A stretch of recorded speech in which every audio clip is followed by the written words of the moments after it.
Hải sản là nguồn thực phẩm vô cùng phong phú và giàu giá trị dinh dưỡng cho cơ thể. Tuy nhiên, việc chọn lựa và ăn hải sản không đúng cách có thể để lại những hậu quả nghiêm trọng cho sức khỏe của bạn. Việc lựa chọn cá để nấu ăn không phải là một nhiệm vụ đơn giản như bạn vẫn nghĩ, vì không phải loại sản phẩm nào được bày bán trong siêu thị, cửa hàng cũng tươi ngon và giàu giá trị dinh dưỡng. Trong một năm, số lượng mẫu hải sản từ các siêu thị, cửa hàng tiện lợi cũng có tỷ lệ sai nhãn mác cao.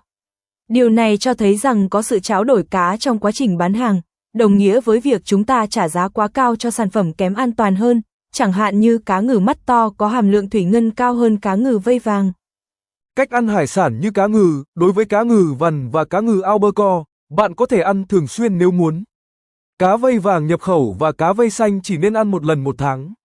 Cách mua, chọn cá ngừ vằn, cá ngừ đóng hộp, hoặc cá ngừ albacore tươi có nguồn gốc từ Mỹ hoặc Canada.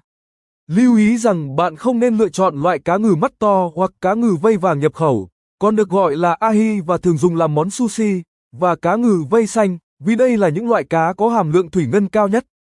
Dinh dưỡng, bên cạnh protein, cá ngừ vằn và cá ngừ albacore còn cung cấp omega 3, niacin, vitamin B12, D và selen.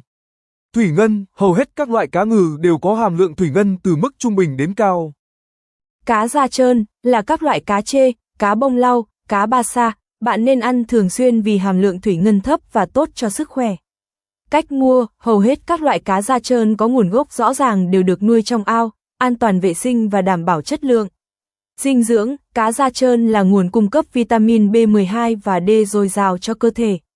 Thủy ngân, hàm lượng thấp. Cá rô phi, rất ít calo nên đây là loại hải sản thích hợp cho những ai ăn kiêng. Tuy nhiên, bạn vẫn có thể ăn hải sản như cá rô phi thường xuyên nếu bạn muốn, vì nó có rất nhiều hàm lượng collagen. Cách mua, nên lựa chọn cá rô phi được nuôi trong bể kín, có nguồn gốc rõ ràng. Dinh dưỡng, cá rô phi chứa rất calo nên thích hợp cho người ăn kiêng. Thủy ngân, hàm lượng thấp. Bạn có thể chế biến nghêu, sò theo nhiều cách như hấp xả, luộc, nấu canh. Ăn hải sản như nghêu, sò thường xuyên rất tốt cho sức khỏe, nhưng bạn nên nấu chín kỹ. Cách mua, việc khai thác các loại ngao sò, bắt tươi hoặc nuôi, đều ít gây ảnh hưởng đến môi trường, vì vậy tất cả chúng đều đảm bảo an toàn vệ sinh thực phẩm. Đặc biệt là các sản phẩm nhập khẩu cũng thân thiện với môi trường. Dinh dưỡng, ngao sò là thực phẩm giàu protein, chất sắt, magie và kali. Thủy ngân, hàm lượng thấp. Tôm hùm là loại hải sản đắt đỏ và rất giàu dinh dưỡng nhưng có hàm lượng thủy ngân trung bình, vì vậy bạn không nên ăn quá nhiều. Các chuyên gia ăn uống khuyên bạn nên ăn hải sản này một lần trong một tuần là điều độ nhất.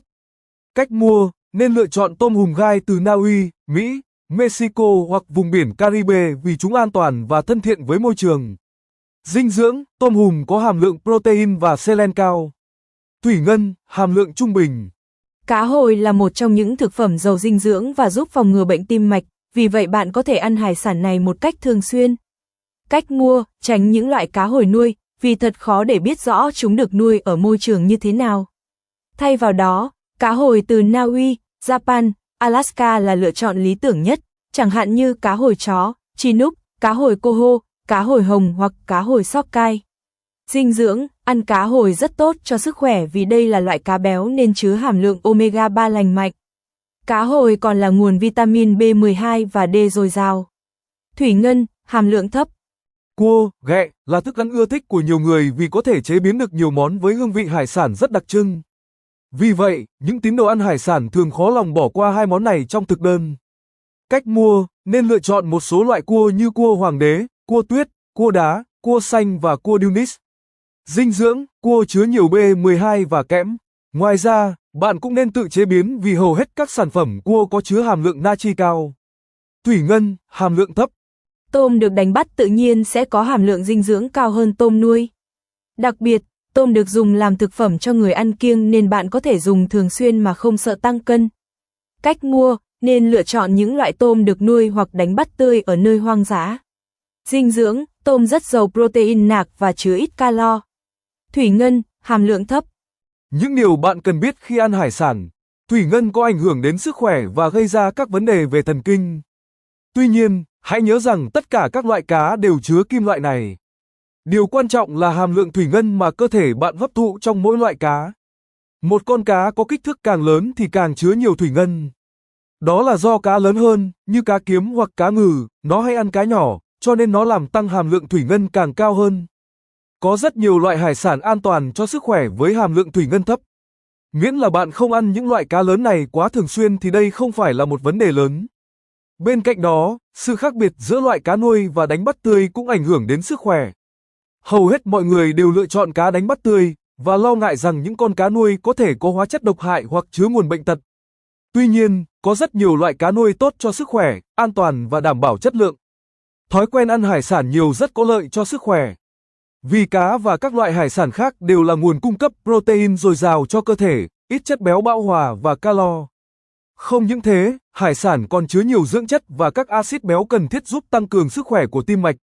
Hải sản mang lại rất nhiều lợi ích cho sức khỏe của bạn nếu biết lựa chọn đúng cách và thực hiện chế độ ăn uống phù hợp. Vì thế, những lời khuyên hữu ích trên đây sẽ giúp bạn dễ dàng lựa chọn và ăn hải sản đúng cách để đảm bảo an toàn vệ sinh thực phẩm cho cả nhà.